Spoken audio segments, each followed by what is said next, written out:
In the pre-dawn darkness of May 26, 1941, a tiny aircraft, barely larger than a modern car, trembled through freezing Atlantic air at just 90 miles per hour. Its fabric wings shuddered in the wind. Its single engine coughed and sputtered. Below, the most powerful warship ever built by Nazi Germany carved through black water like a cathedral of steel and death. The German sailors called the little plane a stringbag, British slang for a worthless shopping bag. They laughed at its canvas-covered frame, its laughably slow speed, its comically outdated design. It looked like something from the previous war, a relic that had no business sharing the sky with modern fighters. But inside that antiquated cockpit sat men who would change the course of the Second World War. What happened in the next 18 minutes shouldn't have been possible. The physics argued against it. The odds mocked it. Common sense rejected it. Yet somehow, this flying dinosaur, this airplane the Nazis dismissed as a joke, would land a killing blow against the pride of Hitler's Kriegsmarine. This is the story of the Fairey Swordfish. The story of obsolete technology defeating superior force. The story of courage so profound it bordered on madness. And most of all, this is the story of how one of history's most powerful battleships met its doom at the hands of a plane that should never have been their victory. We must first understand what we're dealing with, two machines so radically different they seem to belong to separate centuries. The Bismarck. Say the name slowly, and you can almost hear the weight of it.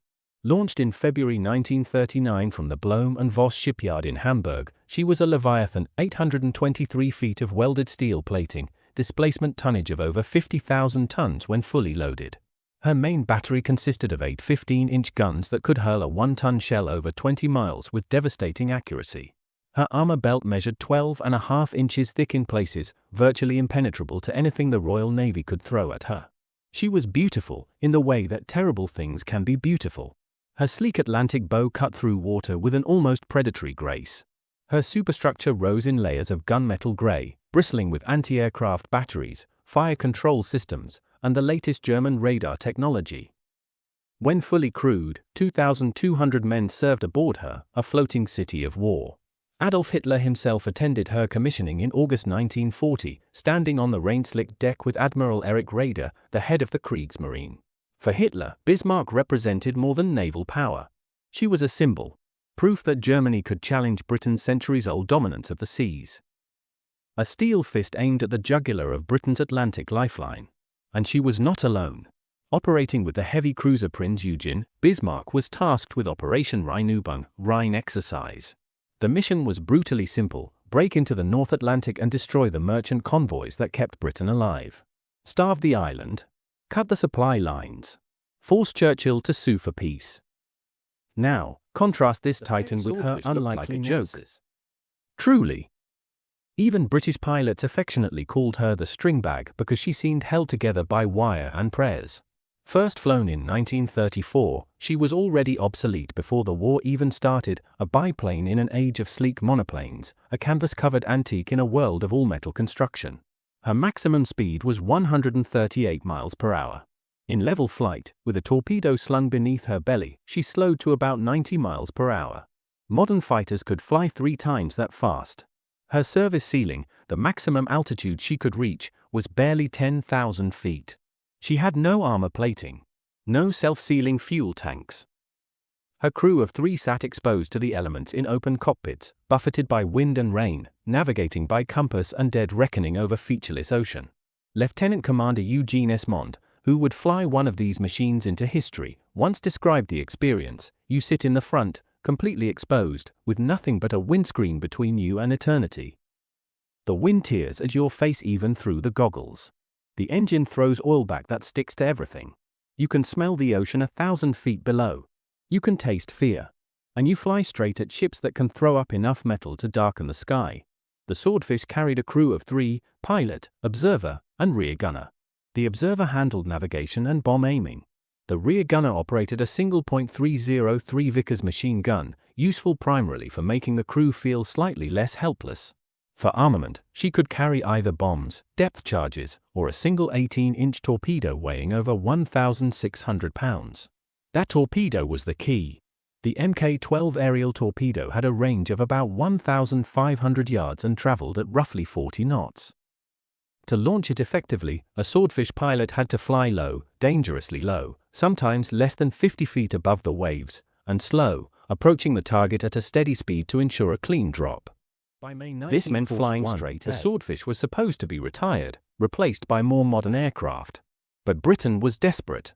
She was fighting alone against Nazi-occupied Europe. Her factories couldn't produce newer aircraft fast enough. So the old Stringbags kept flying, kept fighting, manned by crews who knew they were piloting death traps. Captain Stephen Roskill, the official historian of the Royal Navy in World War II, would later write, "The Swordfish was obsolete before the war began." That it survived to render such service is a tribute not to the aircraft itself, but to the almost superhuman courage of the men who flew it. In May 1941, the stage was set for an impossible confrontation. The most modern battleship in the world versus an obsolete biplane from the previous decade. 50,000 tons of armor and firepower versus canvas wings and a single torpedo. The pride of the Third Reich versus what the Germans themselves called that ridiculous flying thing. The smart money wasn't on the underdog. The smart money was on the battleship. May 18, the smart money was 1941. The Bismarck and Prinz Eugen slipped their moorings in Gotenhafen, German-occupied Poland, and began their death ride into history. In London, the Admiralty knew something was coming. Swedish intelligence had spotted the German task force moving through the Kattegat. Reconnaissance photos confirmed the worst fears Bismarck was making for the Atlantic. Every alarm in the British naval establishment began to ring. Admiral Sir John Tovey, Commander-in-Chief of the Home Fleet, understood the stakes immediately. If Bismarck reached the convoy routes, the slaughter would be catastrophic. Britain imported nearly everything: food, fuel, ammunition, raw materials. Those convoys were the nation's lifeline. A loose battleship in the Atlantic would be like a wolf in a sheep pen, free to kill until she ran out of ammunition or fuel. Tovey ordered virtually every available warship to intercept. The battleships HMS Prince of Wales and HMS Hood raced north. The battlecruiser HMS Repulse steamed from the Clyde. The brand-new aircraft carrier HMS Victorious, barely worked up and crewed by inexperienced pilots, rushed to join the hunt. Even the ancient battleship HMS Revenge was pulled from convoy duty. The Royal Navy was staking everything on one roll of the dice. May 23. In the Denmark Strait, the narrow passage between Iceland and Greenland, the heavy cruisers HMS Suffolk and HMS Norfolk picked up Bismarck on radar. The hunt was on. Through fog and ice, the British cruisers shadowed the German task force, transmitting position reports every few minutes. Bismarck's commander, Admiral Gunther Lütjens, knew he'd been spotted. But he pressed on. The mission demanded it. May 24, dawn broke cold and grey over the Denmark Strait. HMS Hood, the pride of the Royal Navy, the largest warship in the world, the symbol of British sea power, opened fire on Bismarck at a range of 25,000 yards. Prinz Eugen returned fire immediately. Bismarck's gun spoke 6 seconds later. The battle lasted 14 minutes. Hood's fifth salvo straddled Bismarck, shells landing just short and just over, the classic bracket that meant the next salvo would hit. In Hood's fire control station, officers smiled. They had the range. Victory was seconds away. They never fired that next salvo. At 6 a.m. exactly, Bismarck's fifth salvo struck home. One shell, possibly two, penetrated Hood's thin deck armor and detonated inside her aft magazines. What happened next defied description.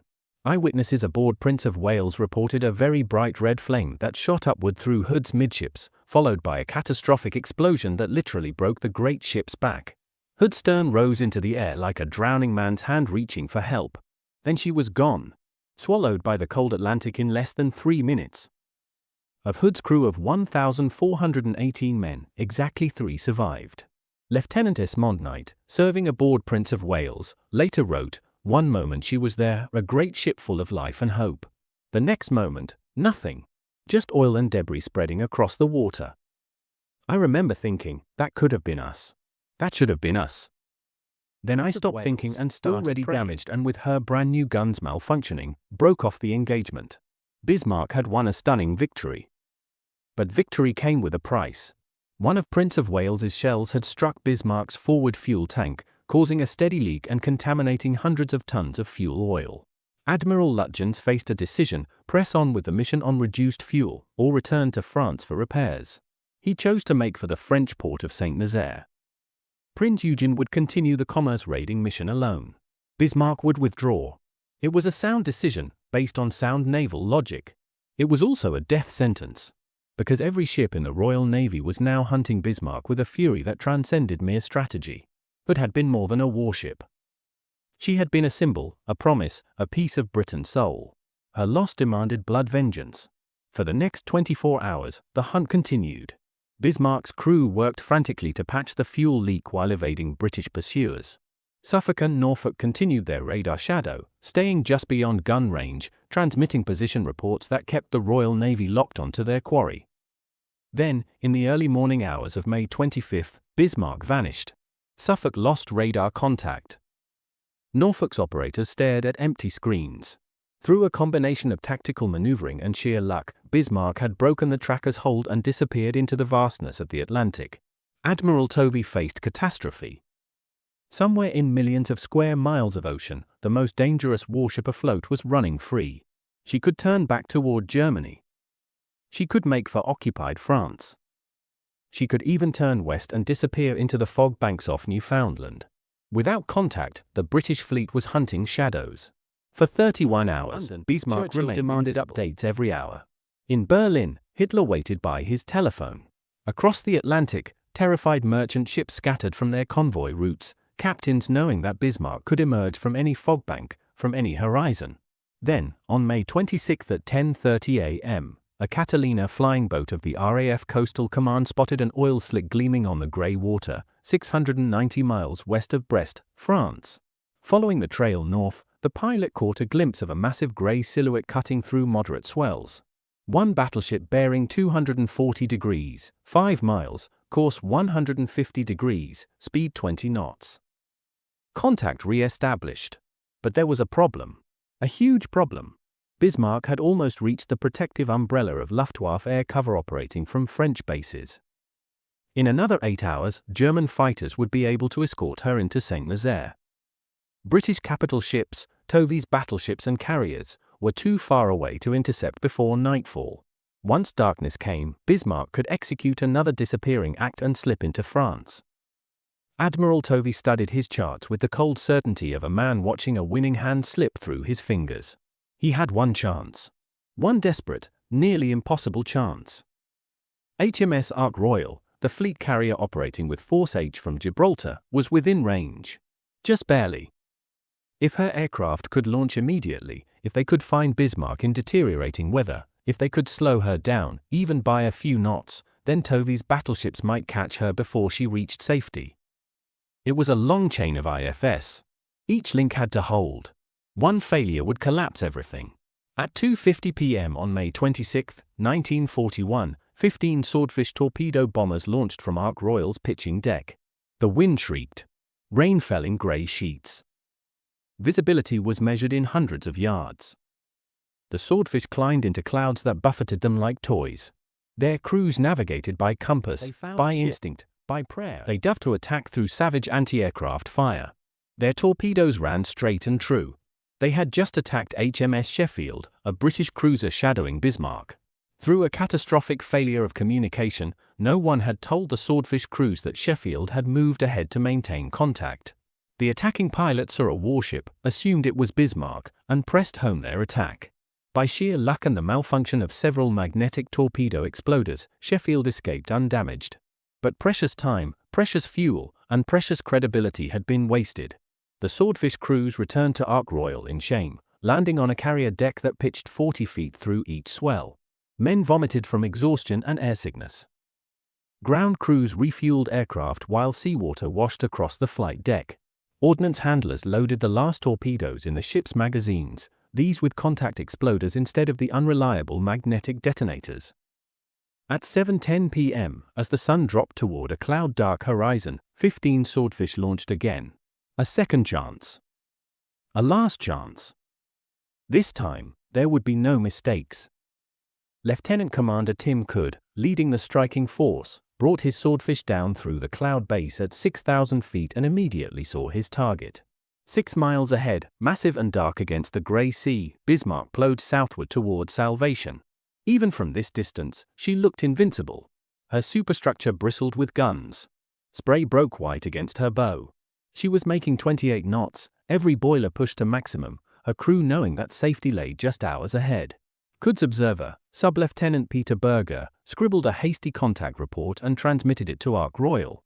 Then he put the pencil away and picked up his bomb sight. There would be no more reports. No more observations. From this moment forward, there was only two groups, approaching from different directions to split Bismarck's defensive fire. Even so, the mathematics of survival were brutal. Each swordfish had to fly straight and level for at least 45 seconds during the torpedo run, 45 seconds at less than 90 miles per hour, at less than 100 feet altitude, heading directly toward a ship that could throw up 14,000 rounds per minute of anti-aircraft fire. At 8:47 p.m., Bismarck's gunners opened fire. The sky became metallic chaos. Bismarck carried 14 105mm flak guns, 16 37mm automatic cannon, and 68 20mm guns. Every weapon that could bear on the attacking aircraft opened up simultaneously. Tracers arced upward in streams of lethal light.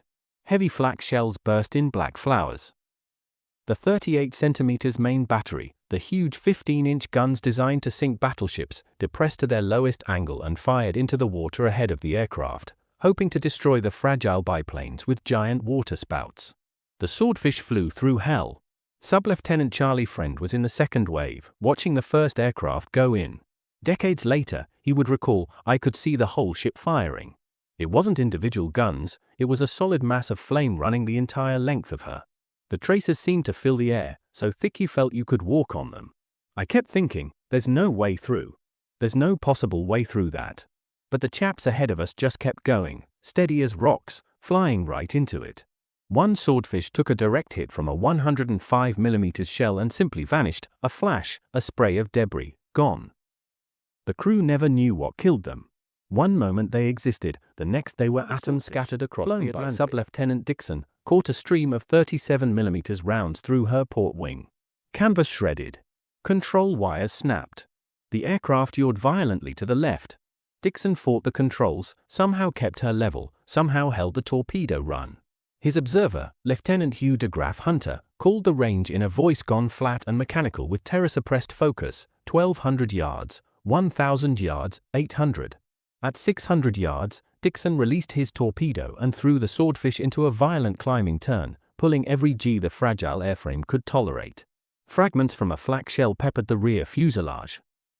The rear gunner, leading airman Albert Myland, felt something hot slice past his face and realized only later it had been a piece of shrapnel that missed his eye by less than an inch. They had survived. Barely. But had they hit anything? Aboard Bismarck, the scene was desperate calculation. Officers tracking the torpedo wakes shouted bearings and ranges. Captain Ernst Lindemann, commanding the battleship, barked helm orders, trying to comb the torpedo tracks, to turn the ship parallel to the oncoming weapon so they would pass harmlessly along her length. Bismarck answered her helm sluggishly, her 50,000-ton mass resisting rapid course changes. Most of the torpedoes missed.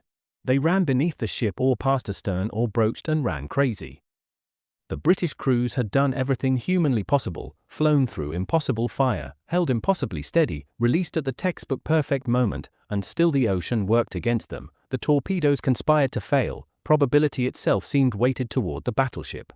Most of the torpedoes missed. 8:51 p.m. But not all. Sub-Lieutenant John Moffat released his torpedo from less than 1,000 yards, directly astern of Bismarck. The weapon ran shallow and true, its simple contact exploder armed and ready. It struck Bismarck on her port side, aft, just forward of her port propeller shaft. The explosion wasn't particularly dramatic. Compared to the massive detonations of heavy shells, the torpedo's 388-pound Torpex warhead produced a relatively modest blast. But location was everything. The shape-charge warhead focused its energy inward and upward, punching through Bismarck's relatively thin stern armor and wreaking havoc on her steering gear. The immediate damage was catastrophic. The explosion jammed Bismarck's twin rudders hard to port, locked in a 12-degree turn. Hydraulic lines ruptured. Mechanical linkages snapped. Electrical systems feeding the steering motors failed in cascading sequence. The damage control parties rushed aft, wading through flooded compartments, and confronted an insoluble problem. The steering machinery was buried beneath tons of twisted metal and freezing seawater, inaccessible and unrepairable. Captain Lindemann immediately ordered engineers to disconnect the rudders from the steering gear and center them manually. Teams worked frantically with cutting torches and sledgehammers, trying to free the jammed mechanism. Nothing worked. The rudders remained locked, forcing Bismarck into a slow, endless circle that led back toward her pursuers. Admiral Lutyens, watching the battleship trace her death spiral, understood immediately. He transmitted a final message to Naval Group West in Paris: "Ship unmaneuverable. We shall fight to the last shell. Long live the Führer." Back aboard Ark Royal, the returning Swordfish crews had no idea what they'd accomplished. They'd flown through hell. They'd dropped their torpedoes. They'd seen explosions alongside the battleship but couldn't confirm hits through the spray and smoke. Landing in full darkness on a bucking carrier deck, certain they'd failed. Sub-Lieutenant Moffat landed last, his Swordfish running on vapors, his hands shaking so badly he could barely grip the control column. Ground crews had to help him out of the cockpit. He stood on the spray-washed deck, numb and exhausted, and said to his observer, "We didn't do it. We put up a good show, but we didn't do it." He was wrong. Miles to the south, Bismarck turned in slow agony, her massive engines driving her forward at 28 knots but her jammed rudders dragging her in circles, unable to run, unable to maneuver, waiting for dawn and the arrival of the British battle fleet. Throughout the night, destroyers harassed her with torpedo attacks, keeping her crew at action stations, allowing no rest, no repairs. The North Atlantic weather worsened. 30-foot swells rolled across Bismarck's decks. Wind shrieked through her superstructure. Inside, 2,000 men checked their weapons, wrote letters they hoped someone might find, made peace with gods they'd forgotten in peacetime. They knew what morning would bring. 40:00, 52:00, aftermath, the iron price. Sound, heavy naval guns, the deep thunder of battleship combat. Dawn came slowly on May 27, 1941. The sky remained overcast, the sea rough and grey. At 8:43 a.m., lookouts aboard Bismarck spotted masts on the northern horizon. HMS Rodney and HMS King George V, Britain's most powerful battleships, were closing for the kill. What followed was not a battle. It was an execution. A necessary execution, a justified execution, but an execution nonetheless. At 8:47 a.m., Rodney opened fire from 25,000 yards. Her 16-inch gun spoke with the voice of thunder. King George V joined seconds later. Bismarck, still circling helplessly with her rudders jammed, returned fire with desperate accuracy. Her third salvo structure with a 15-inch shell that, by sheer luck, failed to detonate. But Bismarck couldn't maneuver. She couldn't dodge. She could only circle and endure, a wounded animal surrounded by wolves. The British battleships closed the range. Fired. Closed further. Fired again. From 25,000 yards, then 20,000, then 15,000. Rodney's 16-inch shells punched through Bismarck's armor like paper.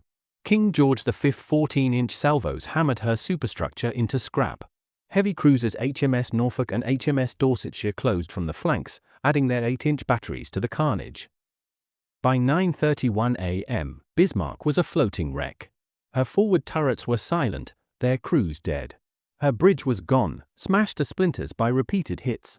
Fires burned throughout her hull. Her superstructure looked like something chewed by a giant and spat out. She was still afloat, testament to German engineering, but no longer capable of fighting. Captain Benjamin Martinleague, gunnery officer aboard King George V, later wrote, "She could not fight back, but she would not sink. We continued firing not because we wanted to, but because we had to. Every minute she remained afloat was another minute she might escape, might somehow be salvaged. So we continued to pound her, feeling sick with what we were doing but unable to stop." At 10:15 a.m., Admiral Tovey ordered firing to cease. Bismarck was clearly finished, burning from end to end, listing heavily, her crew abandoning ship. Tovey's battleships were running low on fuel and ammunition. The job was done. But Bismarck would 3,000 yards and put 3 torpedoes into Bismarck's starboard side. She continued to float, listing further but stubbornly refusing to go under. German sailors were leaping into the oil-slicked water, swimming away from the dying ship. British sailors watched in awe and horror as the massive battleship simply would not die. Then, at 10:39 a.m., Bismarck suddenly rolled to port. For a moment she hung suspended, her massive keel exposed, barnacles visible on her bottom plating. Then she capsized completely and slid beneath the waves. Of Bismarck's crew of 2,200 men, only 115 survived. The rest went down with their ship or died in the freezing Atlantic water. Dorsetshire and the destroyer HMS Maori picked up survivors until a U-boat alarm forced them to abandon the rescue. Men still swimming in the water watched British ships steam away, leaving them to drown. Some shook their fists in fury. Some simply gave up and slipped beneath the surface. The German weather ship Sachsenwald and the U-boat U-74 later picked up 5 more survivors. That was all. 2,085 men died with Bismarck. Among them was ordinary seaman Alfred Hermann, age 18, who had lied about his age to join the Kriegsmarine. Among them was Chief Gunnery Officer Lieutenant Commander Adalbert Schneider, who had sunk HMS Hood 3 days earlier and now followed her to the bottom. Among them was Captain Ernst Lindemann, who chose to go down with his ship rather than face the shame of survival. Admiral Gunther Lutyens went down as well. His body was never recovered. His final message, "Long live the Führer," echoed with hollow irony through German naval headquarters. Hitler had sent Bismarck to her death for propaganda and pride. Now she was gone, along with 2,000 irreplaceable trained sailors and enough steel to build, was met with relief so profound it bordered on euphoria. Hood had been avenged. The Atlantic convoys were safe. Churchill addressed Parliament and praised the Royal Navy's determination, though he carefully avoided mentioning how close Bismarck had come to escaping. But in the quiet officers' clubs and naval bases, in the pubs where swordfish crews drank to dead friends, the real story circulated. A single torpedo. A lucky hit. A jammed rudder. 18 minutes of obsolete biplanes flown by suicidal brave men had changed everything. Aboard Ark Royal, when Sub-Lieutenant John Moffat learned that his torpedo had crippled Bismarck, he refused to celebrate. "Too many good men died," he said simply. "There's an ours. There's nothing to celebrate in that." He was right, of course. War offers no clean victories, no glory unstained by blood. But his torpedo had accomplished what the Royal Navy's greatest battleships could not. It had stopped the unstoppable.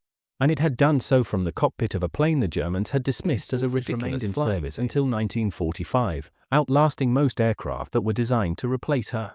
She served in every major theater of the war and was responsible for sinking more Axis shipping than any other Allied torpedo bomber. Sub-Lieutenant John Moffat, whose torpedo crippled the Bismarck, rarely spoke publicly about his role until late in life. He considered himself lucky to have survived, and always shared credit with his entire crew and squadron. Of Bismarck's 2,200 crew members, only 115 survived.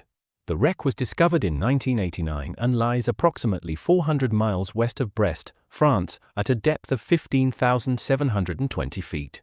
The last airworthy Swordfish flies in the Royal Navy historic flight, maintaining the memory of the crews who flew her into history. They were called obsolete. They proved otherwise.